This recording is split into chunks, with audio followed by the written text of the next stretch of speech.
אוקיי, חיממתי טוב טוב את המחבת, אני מקווה שהיא מחוממת. האמת היא, איך יודעים אם המחבת ממש מחוממת? פשוט מתיזים עליה קצת מים ורואים. אם המים קופצים כמו כדורים, זה חם. אם המים מרוחים, אפשר לתת לה עוד טיפה להתחמם. זהו. עכשיו הנה, זאת כפית מדידה מדויקת. יש לי פה שמן זית, אני מטגנת בשמן זית. אני לוקחת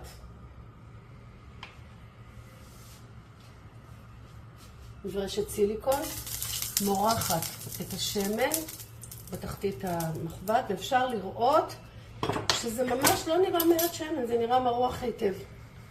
ואלה שני הבצלים שלי.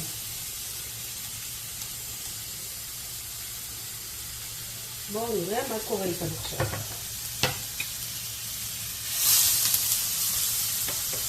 אני מניחה להם להתאגן, לא נוגעת בהם, לא נוגעת בבצל.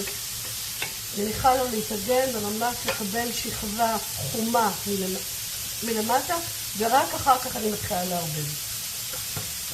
אני רק רוצה להדגים, זה עדיין לא זז. רק התחיל. עוד רגע או שניים, הבצל שלנו יהיה חום מלמטה, ונמשיך לטפל בו. בודקת. נמשיך להתאגן, רגיל. כאילו שיש לי כאן את כל השמן שאני צריכה. בואו נבדוק. אנחנו ממשיכים.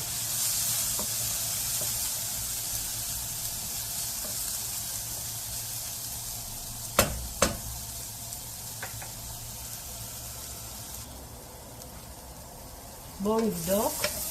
אוקיי. שימו לב מה קורה כאן. הבצל התחיל קצת להישרף מלמטה. ואנחנו לא רוצים שהוא יישרף, אין לנו מספיק שמן פה, זה ברור. מה אני עושה? אני לוקחת מעט מים, ממש מעט.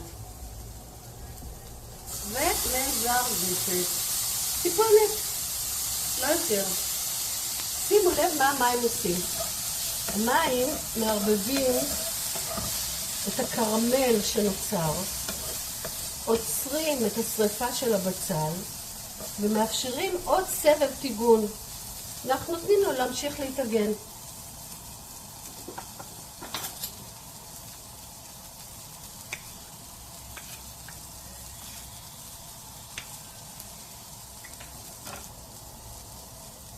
שימו לב, הסבב הזה כמעט מיצה את עצמו, ושוב התחיל להתייבש, ושוב התחיל להישרף. מה שאני עושה, אני מוסיפה עוד קצת מים. ממש טיפות. חופן של מים ביד. ושוב אני נותנת לבצל להמשיך להתאגן.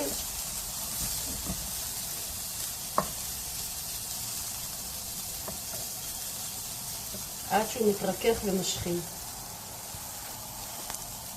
עכשיו הקצב קצת יותר מואץ, כי הוא כבר חם מאוד, וכבר התהליך של הקרמליזציה קורה. אני שוב מוסיפה קצת מים, ושוב מערבבת.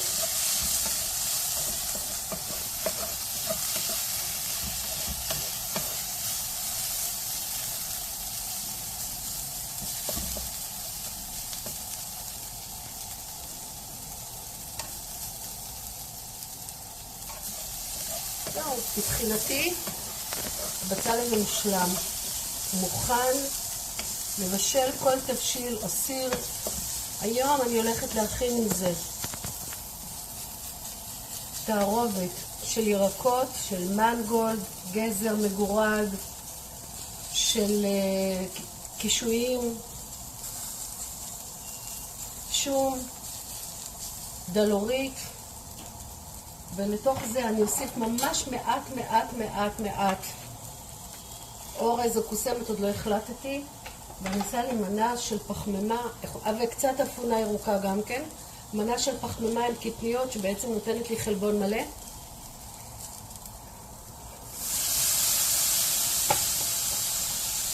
5 דקות עבודה ואני מסדרת. זהו. מה אתם אומרים?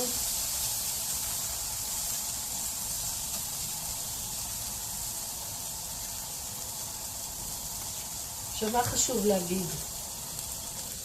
אני קיביתי עכשיו את האש, ברגע שיש לי בסיר שלי כפית שמן, ואני מכניסה פה רק חומרים בריאים, ירקות, קטניות, כמות של פחמימה מדודה לפי הצרכים האישיים שלי, וכל אחד לפי הצרכים האישיים שלו, וטיבול ותבלינים, הסיר הזה בטוח בשבילי. אני יכולה לאכול ממנו, אם אני לא שמה פחמימה אני אוכל כמה שאני רוצה, אם אני אשים רק עוף, אני אוכל את המנת עוף וכל הירקות שבא לי, ואם אני עושה לי מנה של פחמימה, אז אני מודדת בכוס פחמימה שלמה לפני בישול, נגיד אורז, יש 3 מנות פחמימה.